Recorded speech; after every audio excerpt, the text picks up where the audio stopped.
Hello, everybody. This is Simon here, and what I want to share with you and what I want to discuss with you in this video is a little bit about the divine masculine and what I think, how I see the divine masculine.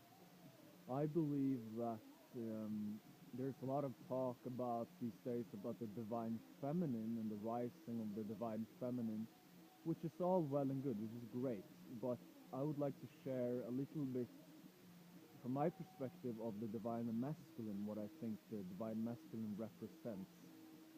And the first thing that I'd like to share is about Christ. And I'm reading the book right now called A Course of Love, which is the extension of A Course in Miracles, channeled by Mary Perrin. And it's a great book, and it talks about not specifically the divine masculine, but it talks about Christ. And I think that the Christ and Christ consciousness ties perfectly into the divine masculine. And the idea of Christ consciousness is to recognize the divine, basically.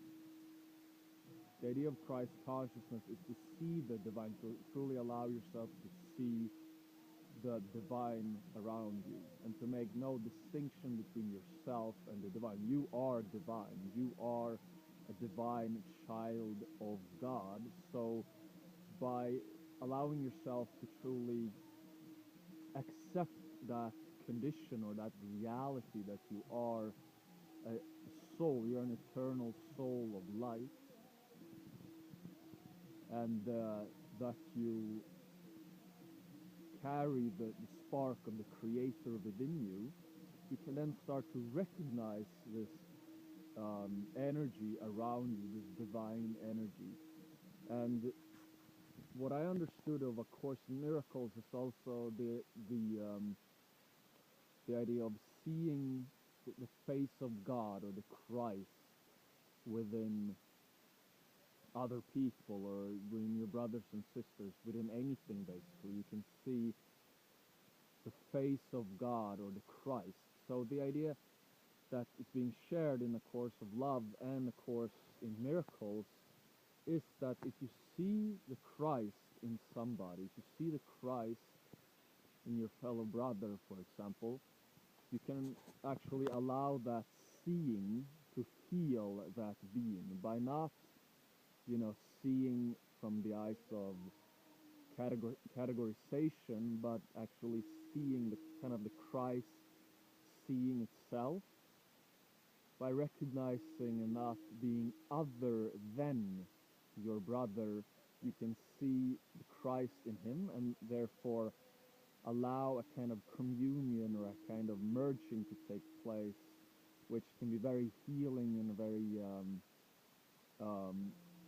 creative or a very connective experience. So that's the first thing, as I see, of the divine masculine, is the ability to recognize divine presence, the ability to honor other people as divine, which is not really other people, but still it's a paradox. It's both yourself and other. You see yourself in others, but it's also other people, but also the same as you. So by allowing yourself to recognize divine presence, you allow naturally divine presence to grow, and people start to feel around you that they can be comfortable to allow all parts of themselves to be present with you when you truly do not judge other people depending on appearances. You don't judge other people depending on status. You don't judge people depending on position in society, these things. Rather, you see that divinity that exists within all beings. That's what I say the first aspect of how I personally view the divine masculine, that ability, that willingness to recognize divine presence.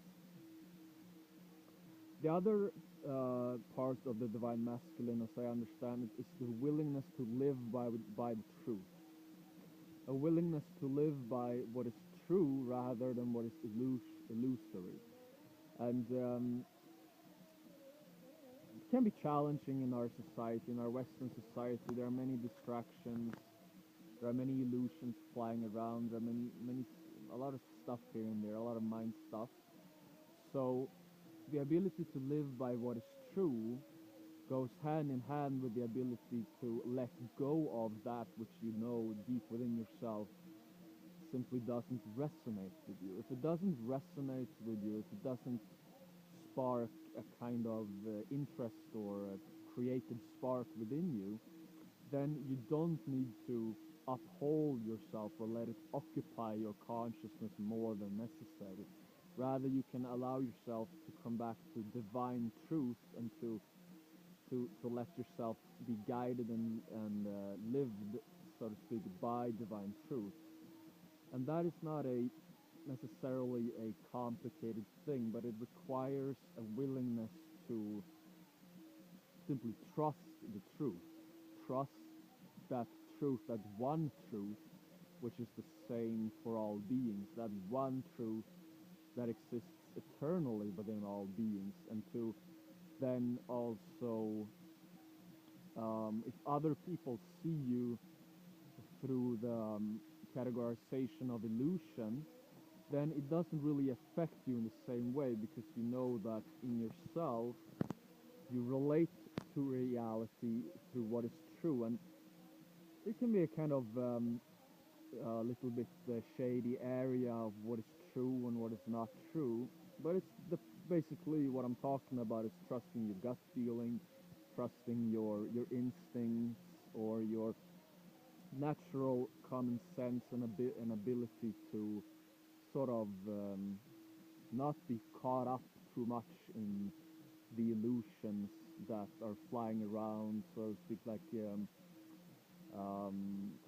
conspiracy theories or stuff that people discussing different things that may be a little bit interesting to the mind, but on a deeper level, these things may not be actually necessary for people to grow, rather than just like a kind of story for the mind. So I see the divine masculine is quite eager actually to leave behind the stories and the drama of the illusion, and rather adhere to and live by that which resonates on a deeper level, and a spiritual and physical level, and a kind of deeper truth that resonates with your instincts and your gut feeling. And the third step that, or the third part of the divine masculine, as I see it, is the kind of the ability to recognize that you are already an accomplished being. A lot of people are trying to accomplish themselves. A lot of people are trying to become um, greater versions of themselves, which can be a motivating factor. It can help you to grow. It can help you to evolve. It can help you to sort of push yourself along and gain momentum and gain some speed or gain some creative energy along your path. But to be truthful, I really believe that all beings are already accomplished. All beings, by nature of the simple fact of being alive, are already accomplished beings, and therefore does not need to first prove a lot of things to themselves, um, and then go and live the lives that they want to live. Rather, by the simple fact that you're alive, that's proof enough that you are worthy. That's proof enough that you are good enough, so to speak. And from that place, one embarks on the, learns the things, or like embarks on the creative endeavors that you so wish to create the life you want to live. But in this example might provoke some people, but the idea of playing, for example, football, or playing hockey, or playing any sports for a number of years, to me is kind of like chasing that illusion of accomplishment, which of course, if somebody enjoys that, if somebody finds that fun to play a sport, then perhaps one should do that. But it's still, to me, the same thing being repeated over and over again. Some team wins the league, and then the next season just starts over, and it starts in a similar way. Rather, rather than chasing that accomplishment of winning, one can transcend that paradigm and recognize that actually the winning and losing aspect um, is rather illusory. It doesn't really have any um, significant effect. It has in the dream state. It has in the kind of dream of life. It does has a kind of can have a kind of effect on one's thoughts or whatever. But in a deeper sense, this winning and losing is actually illusions, and you don't have to live by those things. So rather than trying to accomplish yourself through illusory means, you can realize that you're already accomplished, already, um, you know, as you should be, so to speak, already the way you are, and that's good enough. So from that place, then creating your life rather than chasing these, oh, I have to do this and this and this and then, or I have to, win and then I will feel good about myself. No, rather you can feel good about yourself by the mere fact that you, that you are alive, that you're breathing. So that's another part of I see the divine masculine is. Of course, you can play a little bit with illusion if you like, but it's no longer coming from this place of actually believing it's something you have to do. Rather, it's sort of like a play or like a thing you do for fun or a thing you do to get yourself going or a thing, but you're not upholding yourself to these illusions much any longer. Rather, you're living by the truth. You're living that by that truth, which is the same for all beings.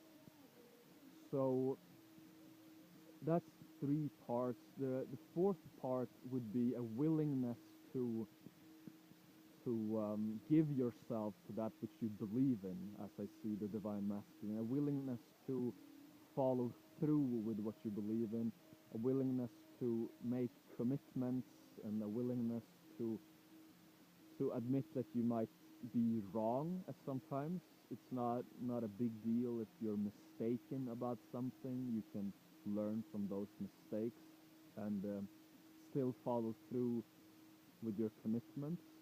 So I think commitment and following through with your commitments is an also important aspect of that divine energy, divine masculine energy, which kind of wants to go forward in life. It wants to move ahead.